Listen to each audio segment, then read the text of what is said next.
ঐতিহাসিক সাঁতার প্রতিযোগিতা মুর্শিদাবাদ অ্যাসোসিয়েশনের পক্ষ থেকে সুইমিং প্রেমীরা অসংখ্য হারে জনঢল চোখে পড়ার মতো দূর দূরান্ত থেকে ছুটে আসে সাঁতার প্রেমীরা, এমনকি মহারাষ্ট্র থেকেও আসেন এবং প্রতিযোগিতায় অংশগ্রহণ করেন।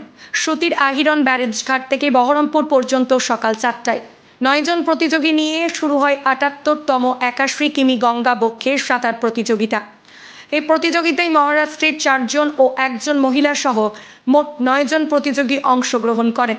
উপস্থিত ছিলেন জঙ্গিপুর সাংগঠনিক জেলা তৃণমূল কংগ্রেস সভাপতি তথা সাংসদ খলিলুর রহমান, মুর্শিদাবাদ জেলা পরিষদের সভাধিপতি রুবিয়া সুলতানা, সুতি 1 ব্লকের বিডিও অরূপ সাহা, সুতি 1 ব্লকের পঞ্চায়েত সমিতির সভাপতি হাজেরা সুলতানা, আহিরন পুলিশ ফাঁড়ির ওসি প্রিয়ত সিংহ, বিশিষ্ট সমাজসেবী সুভাষ লালা, বিশিষ্ট সমাজসেবী তহিরুল ইসলাম সহ বিশিষ্ট ব্যক্তিবর্গগণ।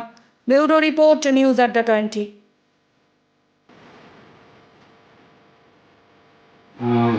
মুহূর্ত বলবো, কারণ 81 কিলোমিটার এটা আমার মনে হয় লংগেস্ট আমাদের সুইমিং রেস আর কি, যেটা আমাদের কাছে খুব গর্ববোধ করছি কি আমাদের মুর্শিদাবাদ জেলা তথা এই আহিরন থেকে আরম্ভ হচ্ছে এবং বহরমপুরে গিয়ে শেষ হচ্ছে।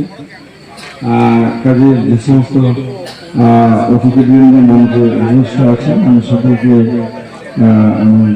শুভেচ্ছা অভিনন্দন জানাই, নমস্কার সালাম জানাই। পাশাপাশি সমস্ত যারা সুইমার আছে তিনাদের আমি সর্বাঙ্গীন সাফল্য কামনা করছি যে তিনারা যেভাবে বা বিভিন্ন দেশের আমাদের প্রান্ত থেকে এসে এই প্রতিযোগিতাতে অংশগ্রহণ করেছেন এবং আগামী দিনেও তিনারা এই প্রতিযোগীকে আমি এই কমিটিকে বলবো তাদের সম্পূর্ণভাবে আগামী দিন আরো ভালোভাবে হোক।